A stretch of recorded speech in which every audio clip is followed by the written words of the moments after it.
భారతీయ ఛానల్కి స్వాగతం. రేవంత్ రెడ్డి గారు నాకు రోజు రోజుకి ఎందుకో నచ్చుతున్నాడండి. ఆయన పాలసీలు బాగున్నాయి.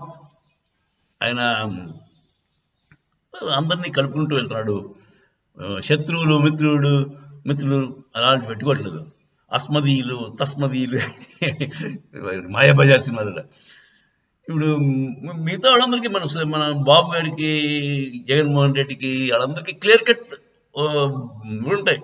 వీడు మనాడు, వీడు పరాయివాడు అలా పెట్టుకుని పాలిటిక్స్ అలా ఉండకూడదండి. పర్మనెంట్ మిత్రులు ఉండరు, పర్మనెంట్ శత్రువులు ఉండరు. అందుచేత పాలిటిక్స్లో ఎవడు ఎప్పుడు ఉపయోగపడతాడో ఎవడికి తెలియదు. అందుచేత రేవంత్ రెడ్డి గారు చాలా హుందాగా మంచిగా చేస్తున్నారని అనాలి. ఎందుచేతంటే ఇప్పుడు మొన్న ఆయనను బట్టి విక్రమార్క కలిసి ఢిల్లీ వెళ్ళారు. నిన్న వెళ్ళి పిఎం మోడీ గారిని కలిశారు. ఆయనతో వాళ్ళు బాగా చెప్పుకున్నారు. పిఎం మోడీ గారు కూడా అలాంటి అతనికి ఎప్పుడు ఆపోజిషన్ అంటే నొక్కేద్దాం అనే ఉద్దేశం ఉండదు. మీరు గమనించారు కదా, వాజ్పేయి అజాతశత్రువు.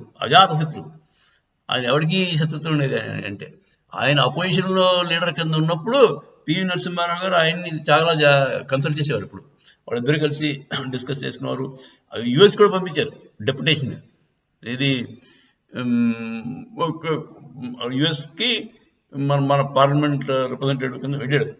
సో ఇలాగే చాలా బాగుండేది అప్పుడు ర్యాపో. పివి నరసింహారావు గారు వాళ్ళు ఉన్నప్పుడు ఓల్డ్ టైమర్స్. అలాగే వాజ్పేయి గారు కూడా అపోజిషన్ని చాలా జాగ్రత్తగా హ్యాండిల్ చేశారు. ఎందుకు రాహుల్ గాంధీ ఎయిర్పోర్ట్లో డ్రగ్స్తో పట్టుబడిపోయాడు. అక్కడ ఫారిన్ కంట్రీలో అక్కడ డ్రగ్స్తో పట్టుబడిపోతే చాలా భయంకరమైన పనిష్మెంట్ ఉంటుంది.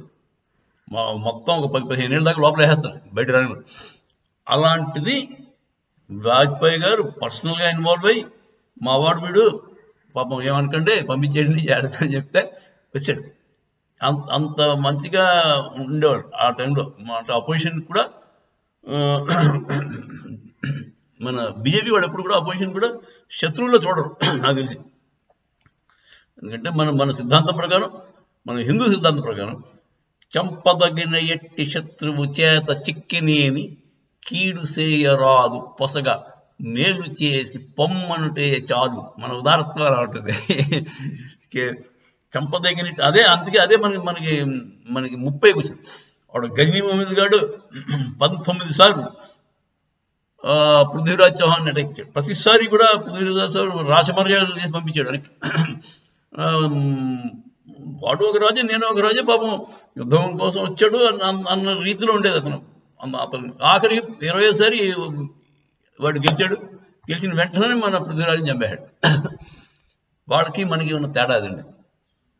సో అదే పద్ధతిలో రేవంత్ రెడ్డి గారు పాపం అందరినీ సమానంగా చూస్తున్నారు, అందరితో మంచిగా ఉంటున్నారు. తర్వాత ఈ కేసీఆర్ని కూడా పెద్దగా ఇబ్బంది పెట్టట్లేదు. ఆయన ఒంట్లో బాగోలేదంటే పాపం వెళ్ళి కలిశాడు. చాలా బాగుంది.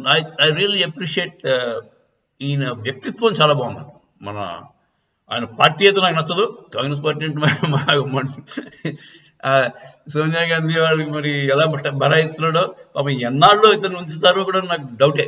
ఇంకో 6 నెలలసరికి సోనియమ్మ నువ్వు పక్క తప్పుకో, నేను బట్టి విక్రమార్కనో లేకపోతే ఇంకెవరినో పెడతానంటే ఆశ్చర్యపోవడానికి ఏమీ లేదండి దీంట్లో. So let us hope CM Revanth Reddy గారు 5 ఏళ్ల పాటు పాలిస్తారని హోప్ చేద్దాం. జై శ్రీరామ్, జై హింద్.